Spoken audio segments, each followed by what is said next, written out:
नमस्कार मित्रांनो, जय शिवराय. नीलकंठी गावामध्ये शेतकरी कृषी उद्योग समूह नीलकंठी या ठिकाणी अदास्का इंडिया या कंपनीचे चर्चासत्र भरवण्यात आले होते. त्या चर्चासत्राचे व्हिडिओ आणि पूर्ण ऑडिओ आपणास सादर करत आहे. त्याचबरोबर दुसरा audio part Vishal Patil, Shri Swami Samarth consulting Tasgaon यांचीही खूप महत्त्वाची माहिती दुसऱ्या पार्टमध्ये देत आहे. पूर्णपणे ऐकून घ्या, खूप महत्त्वाची माहिती आहे. उपस्थित सर्व शेतकरी बांधव, त्याचबरोबर व्यासपीठावरील सर्व मान्यवर आणि अदास्का इंडिया व शेतकरी कृषी उद्योग समूह यांच्या संयुक्त विद्यमाने आज नीलकंठी या ठिकाणी आपण शिमला मिरची व द्राक्ष या चर्चासत्राचं आयोजन करण्यात आलेले आहे. त्यामध्ये झालेली हरित क्रांती, पिकांमध्ये झालेली हरित क्रांती तुम्ही आधी पाहिलेली आहे, पण फर्टिलायझरमध्ये झालेली हरित क्रांती आज तुम्हाला दाखवणार आहे. अदास्का इंडियाबद्दल सांगायचं झालं तर भारतातली पहिली कंपनी आहे जिनं लिक्विड फर्टिलायझर द्रवरूप स्वरूपामध्ये एनपीके प्लस मायक्रोन्यूट्रिएंट असणारी एकमेव कंपनी आहे जिनं नॅनो तंत्रज्ञान आधारित खतं बनवली. याच्या अगोदर तुम्ही 50 किलो बॅग पाहिली असेल, तुम्ही खतं घ्यायला गेला की दुकानामध्ये तुम्हाला 50 किलोची बॅग दिसते. त्याच्यानंतरच एक वर्जन आलं ते म्हणजे 25 किलोची बॅग, त्याला आपण सिलेक्टेड खत म्हणतो, जे ड्रीपद्वारे आपण सोडतो. त्याच्यानंतरचे उत्क्रांती झाली आणि ते परत 1 किलो 2 किलो 5 किलो मध्ये बॅग आल्या. आता त्याच्या पुढे नवीन step nano technology. Nano technology मध्ये त्याचं कॉन्सन्ट्रेशन वाढवून त्याची घनता कमी केली. पण जिथं 50 किलोची बॅग आपण सोडत होतो, नंतर 25 किलो वरती आलो, तर 25 किलोचे परत आपण 5 किलोचे डोस केले. त्या 5 किलो मधून आपण आज 1 लिटर वरती आलो. भविष्यात अजून TMA मध्ये सुद्धा जाऊ शकते. सायन्स दिवसेंदिवस विज्ञान तंत्रज्ञान नवीन नवीन प्रयोग करत आहे, त्याच्यामध्ये हे संपादन करते आणि कालांतराने ही गरज आहे. आपण किती दिवस 50 किलो वरती राहणार, 25 किलो वरती राहणार, काहीतरी नवीन फर्टिलायझर मध्ये ऍडिशनल खत आली पाहिजे. तर अदास्का कंपनीनं हाच उद्देश डोक्यात ठेवून नवीन टेक्नॉलॉजीवरती काम करण्याचा मानस केला आणि त्या दृष्टीनं नॅनो तंत्रज्ञान आधारित हे खत तुमच्या समोर आज उपलब्ध करून दिलेले आहे. तर सर्वप्रथम मला तुम्हाला सांगायला आवडेल की नॅनो तंत्रज्ञान म्हणजे काय. कोणाला माहिती आहे का नॅनो तंत्रज्ञान म्हणजे नक्की काय आहे? नॅनो टेक्नॉलॉजीचा फायदा हा सांगितला की टोमॅटो साईज पेक्षा कमी म्हणजे भागांमध्ये त्याचे मॉलिक्यूल ब्रेक केलेले आहेत, त्याच्यामुळे हे पिकाला सहज उपलब्ध होतं. तुम्ही म्हणाल की फक्त फॉलिअर मध्येच द्यायचं, म्हणजे फवारणीद्वारेच औषध द्यायचं की काही ड्रिपद्वारे पण द्यायचंय. तर पार्टिकल साईज कमी असल्यानं रूटचाही पण पार्टिकल साईज आहे, जेणेकरून दोन्ही भागातून तुम्हाला ते अन्नद्रव्य पिकाला सहज उपलब्ध करून दिलं जातं. तर याच्यामध्ये बनवताना कंपनीने फर्टिसेल नावाची एक सिरीज तयार केलेली आहे, ज्याच्यामध्ये तुम्हाला सर्व एनपीके युक्त खतं मिळतात आणि भारतातली पहिली अशी कंपनी की ज्याला नॅनो टेक्नॉलॉजी एनपीके सोबत मायक्रोन्यूट्रिएंट देते. मोनोपॉलिफॉस्फेट म्हणतात त्याला, म्हणजे मोनो म्हणजे पॉलिफॉस्फेट. मोनोफॉस्फेट मध्ये फक्त तुम्हाला एकच मॉलिक्यूल दिला जातो, पॉलिफॉस्फेट मध्ये तुम्हाला एनपीके सोबत मायक्रोन्यूट्रिएंट पण ऍड करून दिले जातात. तर ही भारतातली अशी पहिली कंपनी जिनं मायक्रोन्यूट्रिएंट एनपीके सोबत दिलेली आहे. कारण बऱ्याच शेतकऱ्यांना, अनुभवी शेतकऱ्यांना माहिती आहे की एनपीके सोबत जर तुम्ही मायक्रोन्यूट्रिएंट ऍड करण्याचा प्रयत्न केला तर मायक्रोन्यूट्रिएंटचं पहिलं काम काय असतं, ते एनपीके सोबत इनहिबिट करणं. इनहिबिट करणं म्हणजे त्याला कोटिंग तयार करतं. आज तुम्ही ऊसासाठी किंवा इतर बागांना जर बेसल डोस भरत असाल किंवा मोठ्या भरणीचा डोस भरत असाल आणि त्यासोबत जर तुम्ही कॉम्बीची बॅग घेतली असेल किंवा बोरॉनची बॅग घेता, कॅल्शियम घेता, त्याचबरोबर तुमचं मायक्रोन्यूट्रिएंट घेता, तर ती खतं तुम्हाला वेगळे स्वरूपात तुम्हाला सिलेक्ट करून द्यावी लागतात. द्राक्ष बागायतदारांना सर्वांना माहिती आहे की ते तुम्ही शेणखतामध्ये मुरवण ठेवता. कमीत कमी 6 दिवस, 8 दिवस, 1 महिना, 2 महिने त्याचं चिलेशन केलं जातं. सेंद्रिय घटकाबरोबर त्याला मुरवलं जातं. का तर सूक्ष्मान्नद्रव्ये जे आहेत ती ज्याच्यासोबत जोडले जातील त्याच्यासोबत ते चिलेशन करतात आणि म्हणून आपण त्याला सेंद्रिय घटकाबरोबर त्याचं चिलेशन करतो आणि सेपरेट मुरवट ठेवून त्याचं पाणी तयार होतं आणि ते पाणी त्या शेणखतामध्ये मुरलं जातं आणि ती जर आपण एनपीके विरहित जर जमिनीला दिली तर ते पिकांना सहज उपलब्ध होतात. शेतकरी बांधवांनो, ती मायक्रोन्यूट्रिएंटची खतं जे आहेत ते तुम्ही टाकताना फक्त एकत्र टाकू नका. ऊसवाल्या शेतकऱ्यांना कदाचित माहिती नाही, ते बांधणीचं जे काही मटेरियल असतं त्याच्यामध्येच ते पूर्ण एकत्र करतात आणि पिकाला टाकून देतात आणि आपल्या मनाची समजूत होते की आपण एनपीके सोबत मायक्रोन्यूट्रिएंट टाकले तर ते पिकाला मिळतील. तर तसं कधीच होत नाही.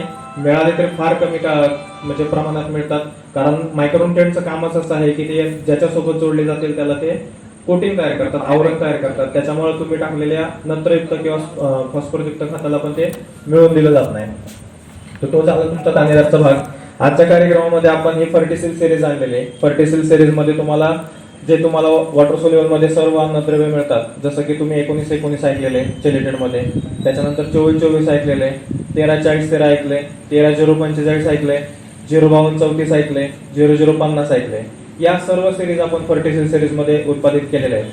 19-19 जसं खत आहे तसं आपण 21-21-21 प्लस ट्रेस एलिमेंट, म्हणजे आपण 19-19 पेक्षा 2% जास्त नत्र, 2% जास्त फॉस्फरस आणि 2% जास्त potash, 21-21 plus trace element. Trace element मध्ये सर्व जे काही मायक्रोन्युट्रिएंट आहेत ते आपण त्याच्यामध्ये ऍड केलेले आहेत.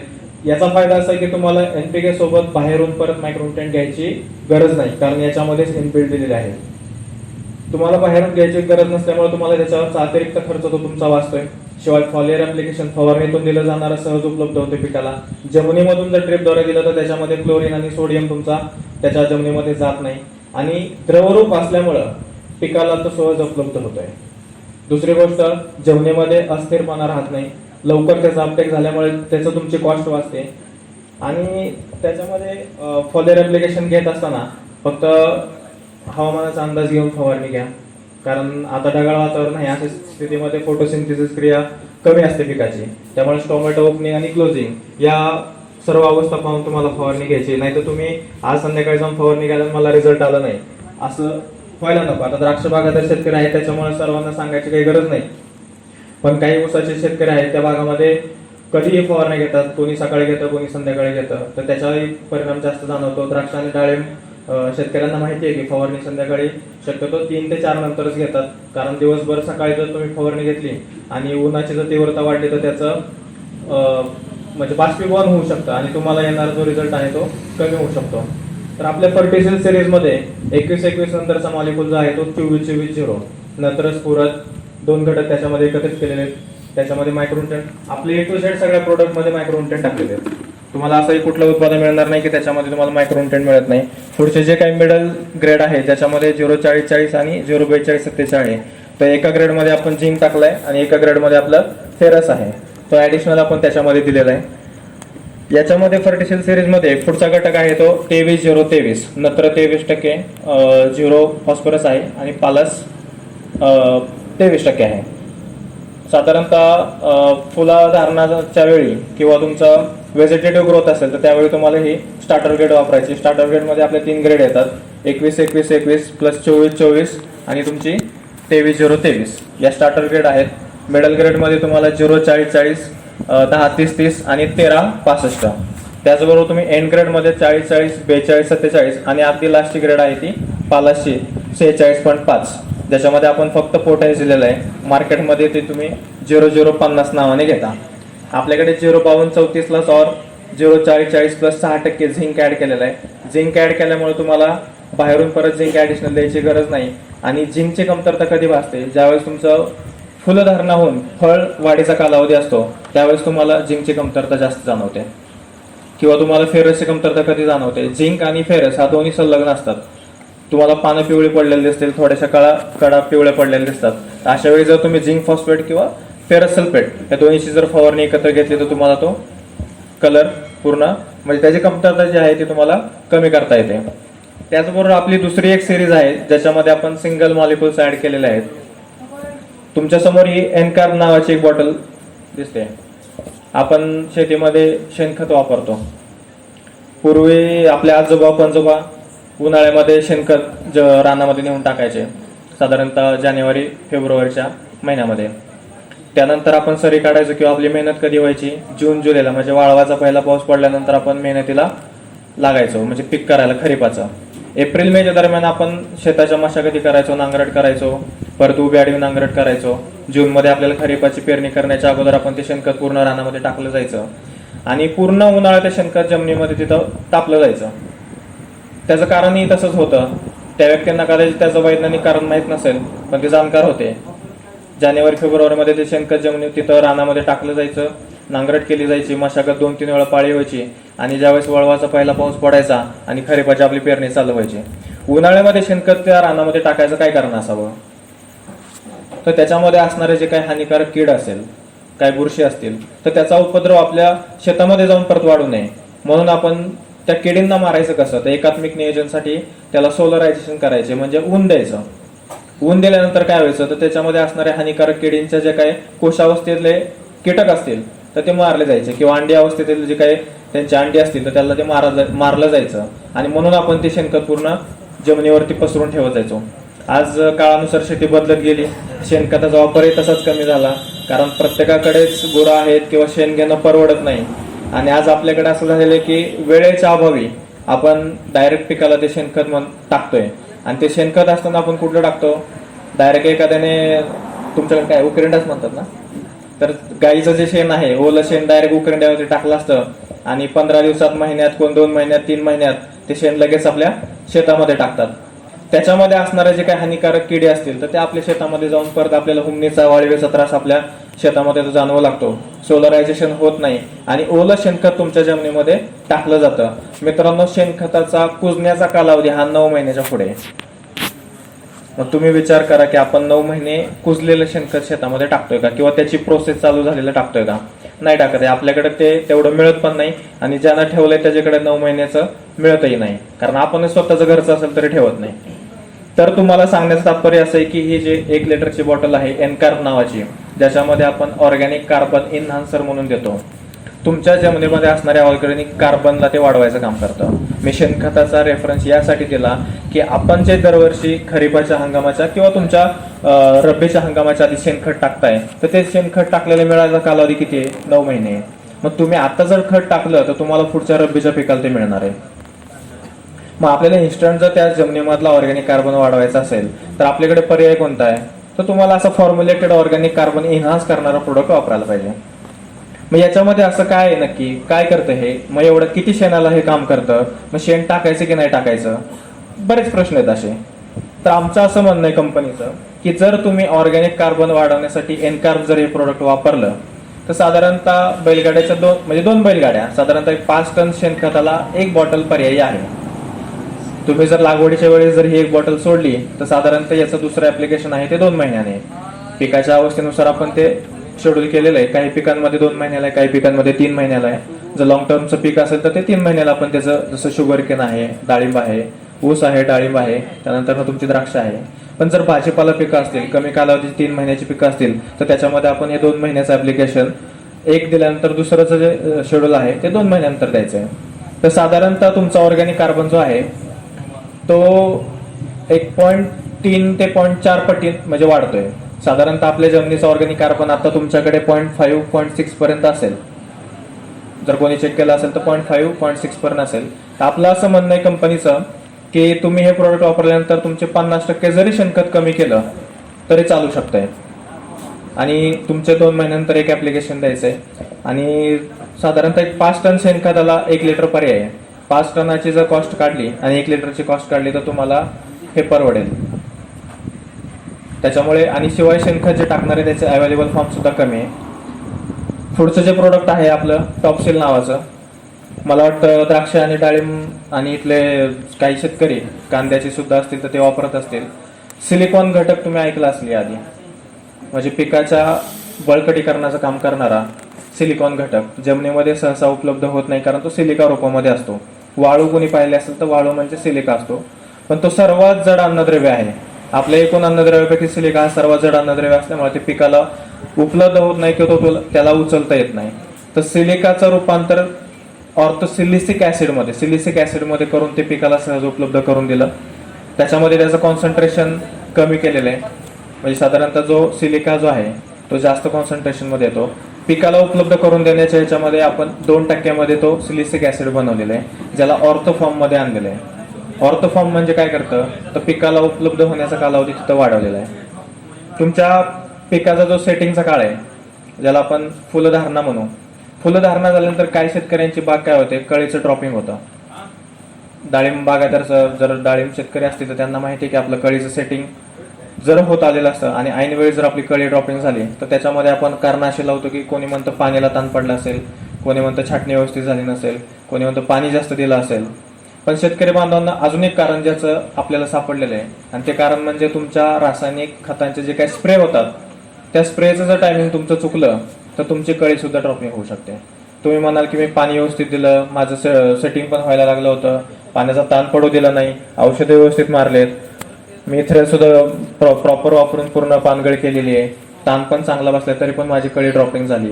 मधमाशी सुद्धा होती तरी पण कळी ड्रॉपिंग झाली. तर त्याचं कारण अजून एक असं आहे की तुम्ही वापरण्यात येणारे जे काही तुमचे रासायनिक खत आहेत, त्या रासायनिक खतांचे जे काही पीएच असतात ते पीएच तुमच्या फ्लॉवरवरती परिणाम करत असतात. आता तुम्ही म्हणाल की त्या फुलामध्ये कसं काय परिणाम करेल, तर तुम्ही स्प्रे घेतला तर कुठल्या पीएचचं जे द्रावण आहे आणि तुम्ही कुठल्या फुलावरती स्प्रे घेताय तर त्याच्यामध्ये असणारे जे काही पोलन ट्यूब असते. आता इथं डाळिंबाच्या शेतकऱ्यांना माहिती आहे की सेटिंग नेमकं कसं होतं.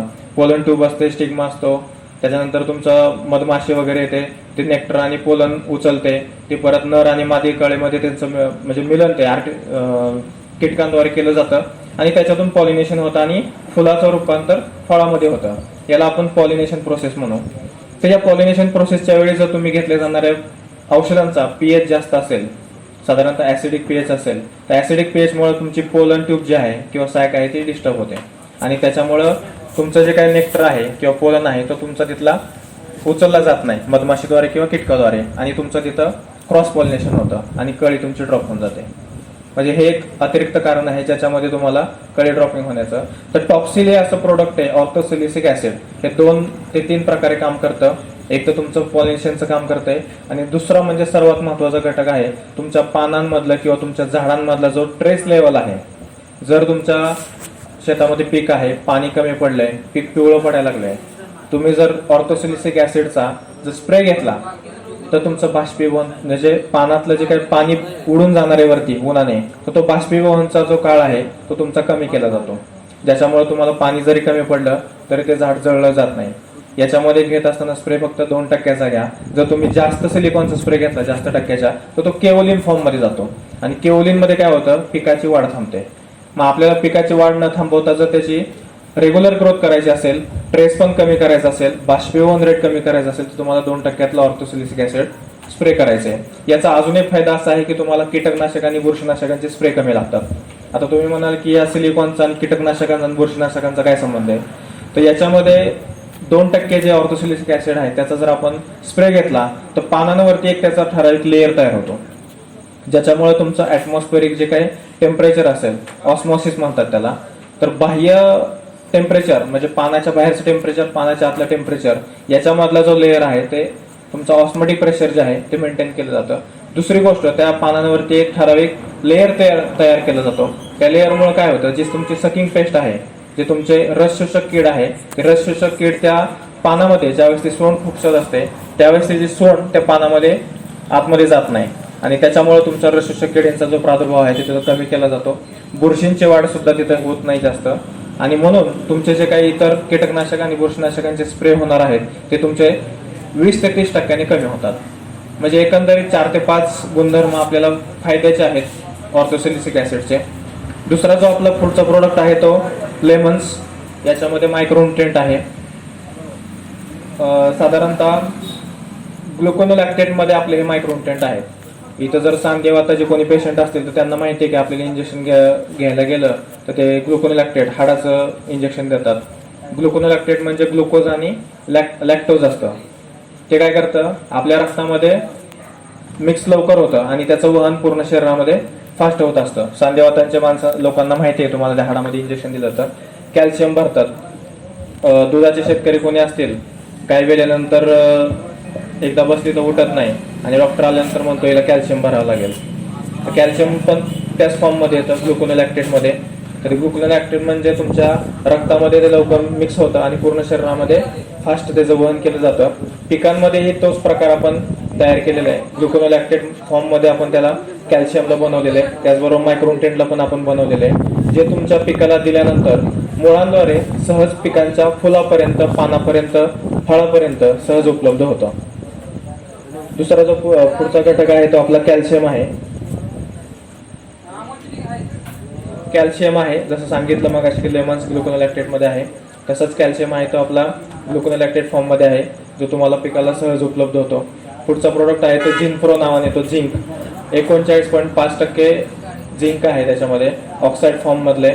ऑक्साईड फॉर्म म्हणजे तुमचं चिलेट आहे, जे फवारणीद्वारे जर तुम्ही घेतलं तर तुम्हाला रिझल्ट चांगला येतो. आणि आपली जी पुढची सिरीज येते इको प्युअर नावाची सिरीज येते. इको प्युअर मध्ये काय केलेलं आहे, आपण बायो फर्टिलायझर्स ऍड केलेले आहेत. फक्त रासायनिक खतांमध्येच कंपनी काम नाही करत, तर जमिनीचा पोत वाढवण्यासाठी आणखी त्याला आपण काय करू शकतो, ते जीवाणू खतांचा आपण वापर करू शकतो. इतर शेतकऱ्यांना माहिती असेल की जीवाणू खतं कसं काम करतात, त्यांचा रोल काय असतो, कधी वापरायची, कोणत्या पिकाला वापरायची, त्याच्यामध्ये कोणते कोणते घटक येतात. द्राक्ष बागा तर सर्वांना माहिती आहे, रायझोबियम आहे, PSB, KMB, phosphate solubilizing bacteria, potash mobilizing bacteria, त्याच्यानंतर NPK कन्सोर्शिया, ज्याच्यामध्ये तुम्हाला नत्र, स्फुरद, पालाश तिन्ही एकत्र घटक दिलेले असतात. ॲसिटोबॅक्टर आहे, ॲझोटोबॅक्टर आहे. कीड नियंत्रणामध्ये पुढे पॅस्लोमायसिस, ट्रायकोडर्मा, बिव्हेरिया, वर्टिसिलियम, मेटारायझियम, सुडोमोनास आहे, सबटिलिस आहे. हे सर्व बॅक्टेरिया जे आहेत ते द्राक्ष उत्पादकांना माहिती आहेत. कधी कधी कोणती बॅक्टेरिया काय काम करते, कशासाठी घ्यायची. तर आपण इकोप्युअर सिरीजमध्ये पण रायझोबियम म्हणून आणतोय. त्यानंतर पी-सोल म्हणून एक प्रोडक्ट आहे आपलं, त्याच्यामध्ये फॉस्फेट सोल्युबलायझिंग बॅक्टेरिया आहेत. के-सोल आहे, त्याच्यामध्ये पोटॅश मोबिलायझिंग बॅक्टेरिया आहेत. आणि न्यूट्रिवा नावाचे एक प्रोडक्ट आहे, ज्याच्यामध्ये आपण NPK कन्सोर्शिया ऍड केलेला आहे. नत्र, स्फुरद आणि पालास, ॲसिटोबॅक्टर, PSB आणि KMB हे 3 आपण एकत्र जीवाणू त्या इकोप्युअर सिरीज मधून देतोय. झॅनोटो नावाचं एक प्रोडक्ट आहे, ज्याच्यामध्ये मायकोरायझा आहे. साधारणतः 100 ग्रॅमचं फक्त प्रमाण आहे, जे तुम्ही ड्रिप थ्रू पण घेऊ शकता आणि फॉलिअर ऍप्लिकेशन फवारणीतून पण वापरू शकता. मला वाटतं मायकोरायझा सर्वांना परिचित असावा, जे तुम्हाला फॉस्फरस अपटेक करून दिलं जातं.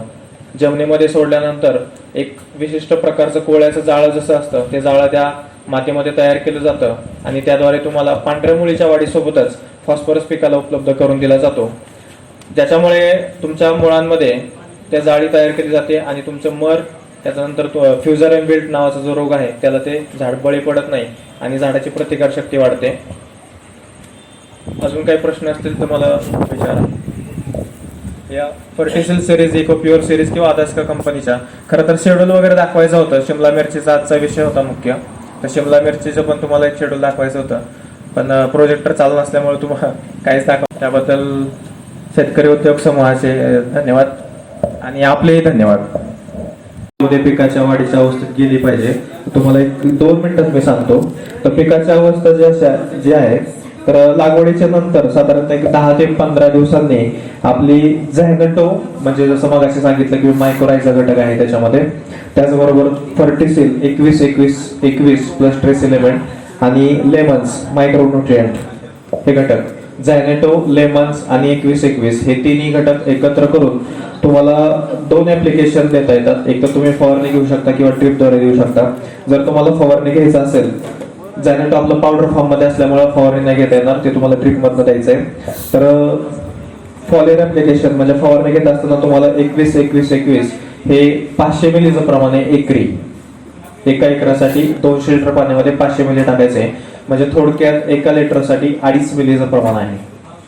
21-21-21 2.5 मिली. लेमन्स आहे, त्याचं प्रमाण आहे फवारणीसाठी 250 ml, हे साधारणतः 1 ते 1.25 मिलीचं प्रमाण प्रति लिटरसाठी. आणि जर ड्रिपद्वारे तुम्हाला द्यायचं असेल तर एकरी 1 लिटरचं प्रमाण आहे. हा कॅन जो दिसतोय तुम्हाला, हा एकरी 1 लिटर आहे. म्हणजे आम्ही असं दावा करतो किंवा आम्ही असं ठामपणे सांगू शकतो की जिथं तुम्हाला 50 किलो NPK ची बॅग टाकायची, त्या पट्टीत 1 लिटर सोडा. जिथं तुम्हाला 25 किलोची ऑट्रोसोल्युबलची बॅग द्यायची, त्या पट्टीत हे 2 लिटर सोडा. आणि साधारणतः 10 ते 15 दिवसाच्या गॅपने एक शेड्यूल आहे. महिन्यात तुमचे 2 शेड्यूल होतात. आज 25 किलोची बॅगचे रेट यांना माहिती आहेत, तुम्हाला माहिती आहेत, आणि 1 लिटरची कॉस्ट. त्या 25 किलोच्या बॅग 5-5 किलोने 3 टप्प्यात सोडण्यापेक्षा 1 लिटर किंवा 2 लिटर वापरा, तर एक कॉस्ट आपली 25 किलो पर्यंत जात नाही. तो ठीक आहे, तो कंपनीचा प्रत्येकाचा जो तो व्ह्यू आहे, कॉस्ट आहे, प्रत्येकाचे रिझल्ट आहेत. पण आपलं सांगण्याचं तात्पर्य असं की तुम्हाला प्रत्येक गोष्टीत आम्ही पॉझिटिव्ह देतोय. बाकीचे घटक तुम्ही सांगितलेच आहे की हजार्डस किती आहे, त्याच्यातून अपटेक किती आपल्याला मिळणार आहे, 100% युटिलायझेशन आहे, कॉस्ट कमी आहे. त्याचबरोबर पुढचं शेड्यूल जे आहे ते 20 ते 25 दिवसांनी लागवडीच्या तुम्हाला 21-21 प्लस झिंक प्रो झिंक द्यायचं आहे. त्याच्यामध्ये 39.5% आपलं झिंक येतो, जसं सांगितलं मग अशी की ऑक्साईड फॉर्म मध्ये आहे. त्याचबरोबर एन-कार्ब आपलं हे प्रोडक्ट आहे, एन-कार्ब, जे तुम्हाला शेणखताची गरज किंवा ऑर्गॅनिक कार्बन वाढवण्यासाठी तुम्हाला मदत करणार आहे. जर तुम्हाला ते फवारणीतून द्यायचं असेल 21-21 जसं मग असे सांगितलं की सेम प्रमाण आहे 2.5 मिलीचं, 500 मिली एकरी डोस आहे. आणि झिंक प्रो जे आहे ते 250 मिली, जसं 1 ते 1.25 मिलीचं प्रमाण आहे. त्याचबरोबर तुम्हाला जर ड्रिपद्वारे द्यायचं असेल तर 21-21-21 1 लिटर द्यायचं आहे. त्याचबरोबर तुम्हाला झेनप्रो द्यायचं असेल तर 400 मिली म्हणजे 200 लिटरसाठी 400 मिली म्हणजे 2 मिलीचं प्रमाण आहे. त्याचबरोबर एनकार्ब जर द्यायचं असेल तर तुम्हाला 2 महिन्याच्या गॅपने 1 लिटर द्यायचं आहे. पुढचं ऍप्लिकेशन 2 महिन्याने द्यायचं आहे. 40 ते 45 दिवसानंतर डबू मिरचीच्या लागवडीच्या 40 ते 45 दिवसानंतर तुम्हाला 24-24-0 द्यायचं आहे. तुम्हाला सगळ्यांना माहिती 24-24-0 हे असं अन्नद्रव्य आहे दाणेदारमध्ये सर्वात लवकर पिकाला उपलब्ध होतं. खरं तर मगाशी थोडं घाई मला सांगायचं विसरलो की या एनपीकेच्या ग्रेडमध्ये प्रत्येकाचे अवेलेबल फॉर्म ठरलेले आहेत. आता हे शेड्यूल फक्त प्रोडक्टचं आल्यामुळं सांगायचं विसरलो. ते जर क्रॉपचं शेड्यूल असतं एका पर्टिक्युलर क्रॉपवरती जर बोलायचं असतं तर तुम्हाला स्टेप बाय स्टेप मी अगदी पिकाच्या वाढीच्या अवस्थेनुसार जमिनीच्या पोतनुसार ते खतांचे प्रकार कोणता खत घ्यायचं कोणत्या कालावधीत कोणतं टाकायचं हे सुद्धा सांगितलं असतं. तरी पण तुम्हाला दाणेदारचे हायलाइट देतो. नंतर स्फोरक पालाशय 3 घटकांचे प्रत्येकाचे पिकाला मिळण्याचा कालावधी ठरलेला आहे. नंतर जर तुम्ही पिकाला टाकलं तर ते किती दिवसात मिळतं. आपल्याला सर्वांना माहिती आहे की आपण म्हणतो की 2 तासात ते हवेत उडून जातं, पाणी लागलं तर पाणी होऊन जातं. जर ते जमिनीमध्ये तुम्ही दिलं तर ते पिकाला मिळण्याचा कालावधी हा साधारणतः जास्तीत जास्त 9 दिवस आहे. 9 दिवसाच्या नंतर तुम्हाला नायट्रोजन मिळत नाही. फॉस्फरसचा कालावधी हा साधारणतः 20 ते 25 दिवसाचा आहे. आणि सर्वात जास्त कालावधी हा तुमचा पोटॅशचा आहे जो साधारणतः जमिनीचा पोत चांगला असला तर तो 48 दिवसानंतर मिळतो. विचार करा काही कांद्याचे शेतकरी आहेत 3 महिन्याचा कांद्याचं पीक आहे 30 दिवस झाले तरी 10-26 टाकतात. तुमचं पीक निघल्यावर नांगरल्यावर ते पोटॅश चालू होतं मिळालं. म्हणजे काही असे ग्रेड आहेत ज्या तुम्हाला कधी मिळणार आहे आपल्या पिकाची अवस्था काय आणि पिकाला कधी टाकायचंय याच्या अभावामुळे आपला अतिरिक्त खर्च वाढत जातो. जर तुमचं 3 महिन्याचं पीक आहे तर तुम्हाला 10-26 जर घ्यायचं असेल तर ते तुमच्या बेसल डोस मध्येच गेलं पाहिजे. तुम्हाला नंतर टाकायची गरज नाही. तुम्हाला घ्यायचंय कुठलं जे आपल्या पिकाला लगेच उपलब्ध होईल. मग असे कुठले खत आहेत तर सर्वात कमी कालावधीत उपलब्ध होणारा घटक आहे तो म्हणजे 24-24-0 जो तुम्हाला 8 ते 9 दिवसात पिकाला उपलब्ध होतो. दुसरा घटक आहे तुमचा 12-32-16, 18-46, 16-16, 15-15 ही जी खतं आहेत ती साधारणतः तुम्हाला 20 ते 28 30 दिवसापर्यंत उपलब्ध होतात. हा झाला कंपनीचा किंवा त्या मॉलिक्युलचा उपलब्ध होण्याचा कालावधी. तिथून पुढे आपल्या जमिनीचा पोत वेगळाच. आपली जमीन किती सुपीक आहे त्यानुसार त्या घटकाचा पिकाला मिळण्याचा कालावधी परत वाढला जातो. आणि पीएच आहे पाण्याचं प्रमाण आहे जमिनीचा पोत आहे पिकाची अवस्था आहे बरेच घटक आहेत ते सोडून देऊ. पण कमीत कमी त्या मॉलिक्युलचा अवेलेबल जो रेट आहे त्यानुसार जर आपण खत वापर केलं तर तुम्हाला खत मिळणार आहेत.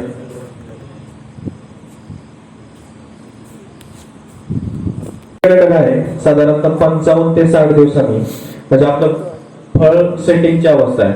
फुलधारणा झाल्यानंतर फळ सेटिंगची अवस्था आहे त्याच्यामध्ये तुम्हाला 13-40 घटक द्यायचा आहे. सर्वांना माहिती की पिकाच्या शाकीय वाढीसाठी व्हेजिटेटिव्ह ग्रोथसाठी आपल्याला 13-40 हा घटक द्यावा लागतो ज्याच्यामध्ये फॉस्फरस आपण जास्त देतोय.